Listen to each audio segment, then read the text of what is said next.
ẹ káàárọ̀, ẹ káàsán, ẹ káalẹ́ àti ibi tẹ́ tí mo wá. This is CrossBlogX TV. Don't forget to subscribe, like and share. Fún gbogbo ẹ̀yin tẹ́ máa ní Baba Nasiri ìríkùrí náà rí Baba Nasiri tẹ́ bá lọ sí comment section gbà mí wọ́n á bẹ̀rẹ̀ sí drop òjò oríṣiríṣi ìpè náà wọ́n máa ṣẹ́ fún bàbá yìí ṣé ìríkùrí lẹ máa ń rí ni ẹ̀rín ìran gidi ni ó ṣe jáwọn kan tẹ́ máa ń rí kò ṣe àwọn kan gidi. You are a fake prophet, you are a fake prophet. Fídíò tó ń lọ lọ́wọ́ yìí, fọ́nrán tó ń lọ lọ́wọ́ yìí, bàbá yìí ti jíṣẹ́ yìí some weeks back. Wọ́n ní kó gbàdúrà fáláàfin, wọ́n ní kó kìlọ̀ fáláàfin kó má jẹ́ pé orí ẹ̀ ni ọ̀rọ̀ first class ọba ti máa dúró. Wọ́n láwọn rí adé kúrò lórí aláàfin, adé yẹn gba ọ̀nà Ògbómọ̀ṣọ́ lọ, adé yẹn gba ọ̀nà Ìbàdàn lọ. Ẹjọ́ yín tèmi, kí ló wá ṣẹlẹ̀ láàrin ọ̀sẹ̀ yìí? Kí ni Ṣèyí Mákindé ṣe lórí ọ̀rọ̀ olórí lọ́balọ́ba? Ẹ wò, ẹ jẹ́ ká kọ́kọ́ lọ gbọ́ ìran ìlẹ́nu bàbá yìí, ká wá wò ó síra wọn, kẹ wá wò bóyá Ọlọ́run lo bàbá yìí àbọ̀ lówó kí n lo bàbá yìí, àbí bàbá yìí máa ń ro àròsọ ni, àbí wọ́n máa kọ̀ṣà dé ńlànà sọ̀rọ̀ ni. Ṣé léyìí ò tí ì tó evidence? Ẹ jẹ́ ká lọ gbọ́ lẹ́nu bàbá Nasiri. Gbogbo ayé ni ó gbọ́, ẹ sáré lọ́yà lọ.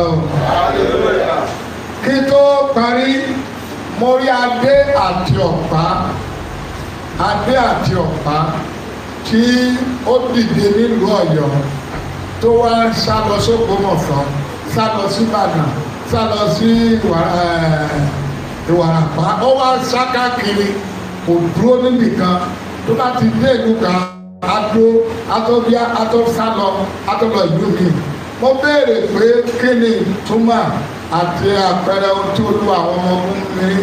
Ọba àwọn bá sọ fún mi pé àṣẹ Aláàfin Ọ̀yọ́ ní ìlú Ọ̀yọ́ state ìpè torí ìgbé ayé Aláàfin tó ṣẹ̀jẹ̀ òun ti mú àṣẹ yẹn kúrò, òun ti bẹ̀rẹ̀ sí pín fún gbogbo ìlú Ọ̀yọ́ state.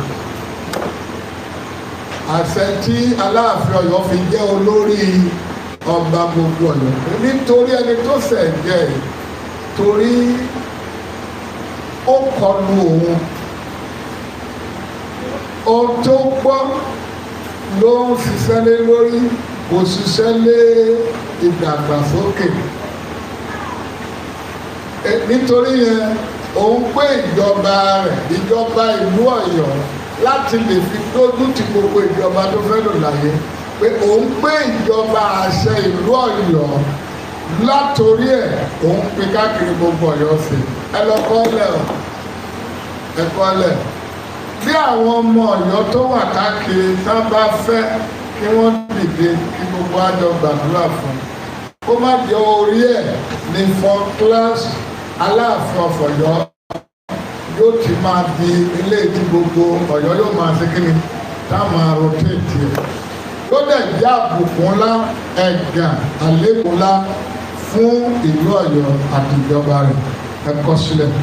Gbogbo ẹni tó ń lo agbára ewé àti egbò láti máa da ọ̀nà yín rú, láti máa fogun jà yín, èmi dúró bí Násírì Olódùmarè, mo ti ẹnu bọ àṣẹ Olódùmarè, mo pa á ní àṣẹ lórúkọ Jésù. Ọlọ́run kó dá wọn lẹ́jọ́ ikú. Màmá, kí ló ń tẹ̀ ń là kọjá? Dádì, kí ló ń tẹ̀ ń là kọjá? Kí lẹ ti gbàdúrà lé lórí títí tẹ́ ti gbààwẹ̀ tẹ́ ti lọ káàkiri ṣùgbọ́n tí ò ti sí ọ̀nà àbáyọ? Olúwa ní pé kẹ́ ẹ jájọ gbàdúrà, ẹ jájọ wádìí kí làṣírí ogun yẹn àti pé kí ni ọ̀nà àbáyọ.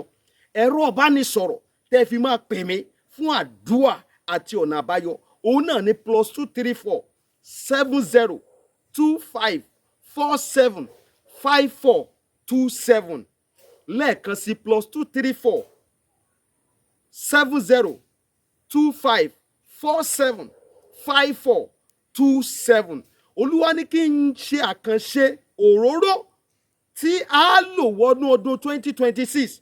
Gbogbo ẹ̀yin náà tẹ́ ẹ bá láǹfààní tẹ́ ẹ fẹ́ nípa àti òróró yẹn, ọ̀fẹ́ ni Olúwa ní kí n fún àwọn ènìyàn. Ọ̀fẹ́ ni Olúwa ní kí n fún àwọn ènìyàn. Ẹ̀yin náà lè pe nọ́mbà yẹn lórúkọ Jésù, ẹ rí ọ̀nà àbáyọ. Ọ̀pọ̀lọpọ̀ ìyanu ló máa ń ṣẹlẹ̀ lórí òkè tá a wà.